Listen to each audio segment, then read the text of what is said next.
Epek-epek aja sok ngepek barang liyan. Kuku-kuku hono. Tumindak kang apik laku kang becik. Ugel-ugel aja sok gawe gelane liyan. Lengan leganono karepe liyan sire liyan.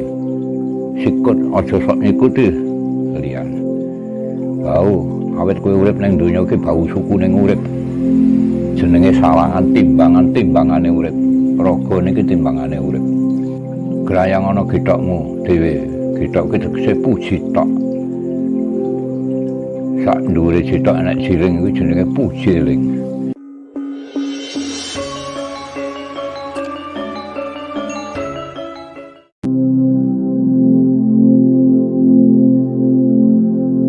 Mulane nek jarane wong Jawa ki Jawa beneh, nek wong Jawa ora beneh ki Jawa apa lho. Hah? Wong aksarane wis ja karo wa, nek diwalik waja, nek dipelik wiji jiwa waja. Dadi wong urip kudu beneh karo sapa wae. Andel wong jenenge olah rasa, olah jiwa. Jarane Jawa jiwa niku napa to? Jawa ki beneh, jiwa ki urip. Dadi wong urip ki sing beneh karo sapa wae ngono lho. Mundak kon ngrayang awake dhewe kok bodho ora gelem. Senengane ngrayang awake liyan. Napa to paedahe, napa to oleh-oleh. Oleh-oleh nggih namung memungsuhan drendah. Nggih mboten. Coba sakniki kahanan pun kaya ngeten iki. Pripun? Enggak to sareng-sareng nuwun kalih sing gawe urip. Gusti kang mau suci mau las mau saking mau mau wicaksana nggih menawa urip sejati sesembahan kula tansah paring daya kekiatan karosan kaluwihan kesarasan kesabaran kabirata memalaning lampan kula ngakoni dosa kalupetan ingkang kula sandhang anggen kula nyuwun gesang teng donya niki kebak kaluputan ingkang kula sengaja lan ingkang boten kula sengaja. Gusti, kula ngaturaken sedaya kalepatan. Manuhara leh manembah kalih sing gawe urip. Nggih lah. Nuntuna dhateng marganing bener tinebena saking tumindak Allah.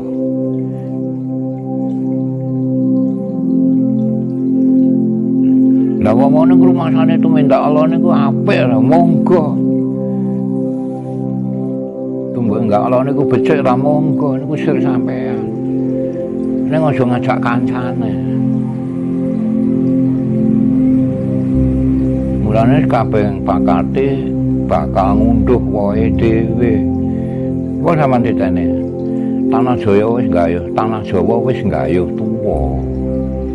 Kula sampean ki arep apa donya iki apa-apa sarwa enek, arep golek apa wae enek.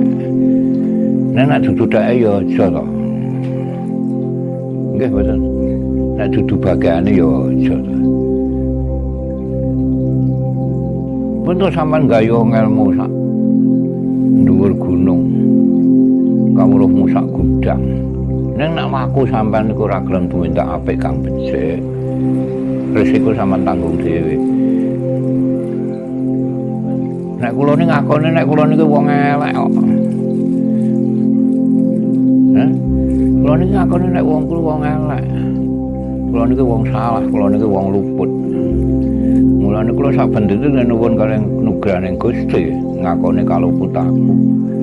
Nuntuna dhateng marganing bebener tansah maring ana adem ayem tata tentrem kuyup rukum sedayanipun.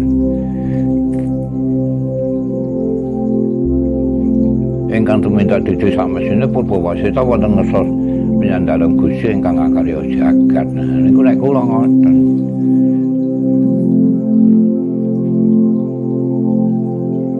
Nggih kantun sewa gumantung kalih jiwane dhewe-dhewe, kalih nalare dhewe-dhewe.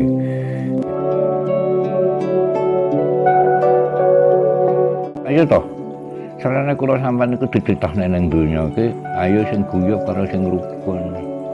Aja sok paidon-paidon, mulane paidon ki ada ikinang isine dubang itu sing abang kecoklok tembung titik gampang muring-muring niku.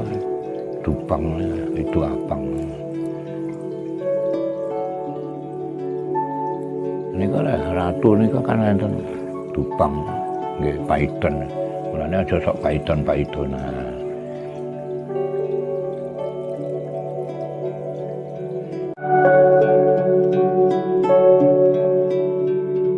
Wong niku anggar gelem grayang awake dhewe, niku mesti wedi karo liyan. Lho saestu niku. Niki mawon. Epek-epek aja sok ngepek barange liyan. Kuku-kuku hono. Tumindak kang apik laku kang becik. Ugel-ugel aja sok gawe gelane liyan. Lengen leganono karepe liyan sire liyan. Sikut aja sok ngikuti liyan. Bau, awet kowe urip ning donya iki bau suku ning urip. Jenenge sawangan timbangane urip. Raga niki timbangane urip. Percaya monggo ora monggo. Grayang ana githokmu dhewe. Githok ki tegese puji tok. Sak dhuwure githok enek jiring kuwi jenenge pujiling. Nepah dodo. Sabar sak jembar sekolah sik jembar nalar. Niku wong kuno biyen ngoten niku. Lah kula niku kula terokne nganti sepriki niki. Tapi tok kare wong sakniki nek dituturi wani. Dikandani nek dikandani genten nuturi. Ha niki sing tobat. Dadi wong tuwa niku mboten gampang lho, omong sak omong niku kudu sing ati-ati aja sampe ngeneki liyan, aja sampe nyepelekne liyan.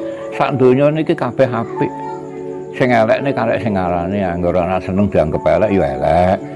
Sing seneng elek dianggep seneng ya apik, ngoten niku. Mulane niki kudu ngerti pilah-pilah niki. Lakon sakniki niku kudu ngerti pilah-pilah. Ayo to sing guyub rukun. Karo sapa wae. Sing guyub rukun. Ndak mbae kong niku kali Mbak Putri bocah cilik dibasani kok. Lah kula niku nerokne. Kadang-kadang nggih enten wong sing ora seneng. Mbah kok Mbak Putri bocah cilik dibasani. Iku dongengane ngoten niku.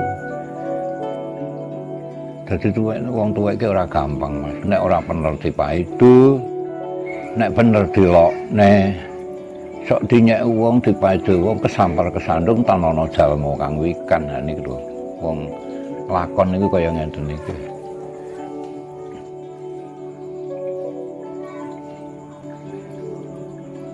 Enek awan, enek bengi, enek esuk, enek sore. Nggih lho. Enek lor, enek kidul, enek etan, enek kulon. Tapi oleh ajeng ngraita pripun?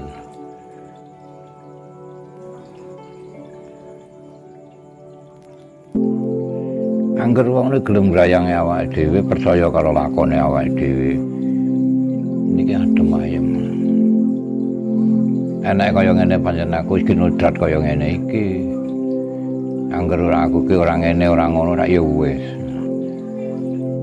Nggih mboten.